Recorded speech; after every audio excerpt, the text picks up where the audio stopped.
JBN, we keep you informed. I am Michelle Jones, and in the news, man on driver's license says he's not the church shooter. Please remember to subscribe, like, share. Leave us a comment and click the notification bell to receive our daily news items. Tevin Steve Hutchinson is a very unlucky man. Just a month after losing his driver's license, instead of turning it over to the police or tax collectorate, someone has copied it and placed his information on social media, and worse, is alleging that he was the trigger man who killed banker Andrew Lowe Garwood at the Trelawney Church last Sunday. This has driven fear into the young man, who said yesterday that people have been pointing fingers at him whenever he's out in public, causing him to stay mostly indoors. Hutchinson, in an interview yesterday, said he has been living in fear due to the work of unscrupulous individuals.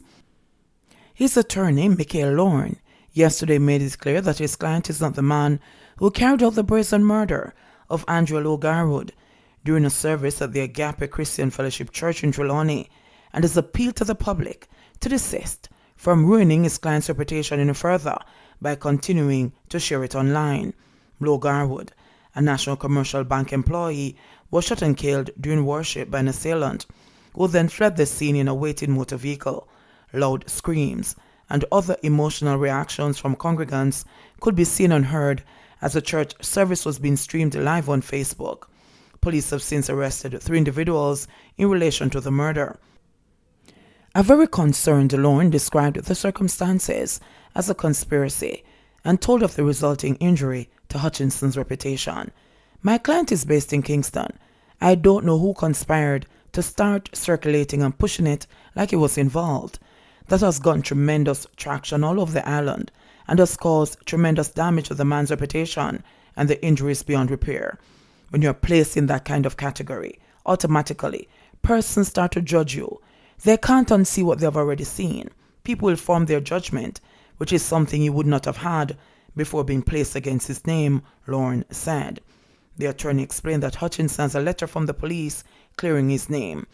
They have given him a letter stating that he is not a person of interest for him to walk around with, in case any other officers would have seen the image and tried to arrest him or bring him to somewhere because they believe he's a person of interest.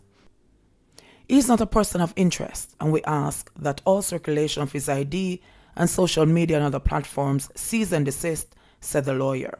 In the meantime, Hutchinson, along with his attorney and the police, are pushing to have charges under the Cybercrimes Act laid against culprits responsible for circulating his driver's license on social media and labeling him as the trigger man in Sunday's murder of Lowe Garwood during a service at the Agape Christian Fellowship Church in Falmouth, Trelawney. Lorne said they'll be working closely with the police to clear his client's name and bring those responsible to justice. This is what we will most certainly be exploring with the assistance of the police. Most certainly. We have to go further to find out who is the culprit or culprits behind this act of putting the young man's features and information out like that to the public. To say this is the man who committed what could be described as the most heinous crime currently.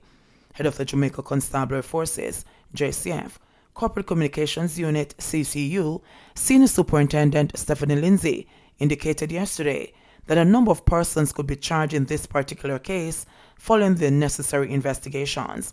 She said people have been taking up the practice of pushing people's image out in the public domain without any facts, and pointed out that those responsible have endangered Hutchinson's life. Yesterday, the JCF posted a photograph of Hutchinson on its Twitter page in hopes of clearing his name and explaining that he is not wanted in connection with any crime or incident currently under investigation by the police. According to Lindsay, under the Cybercrimes Act, you can be charged if you put out any information that embarrasses, puts a person at risk, or interferes with the person's character. Lindsay said people who share the image could also be charged. JBN, we keep you informed. Please remember to subscribe, like, share. Leave us a comment and click the notification bell to receive our daily news items.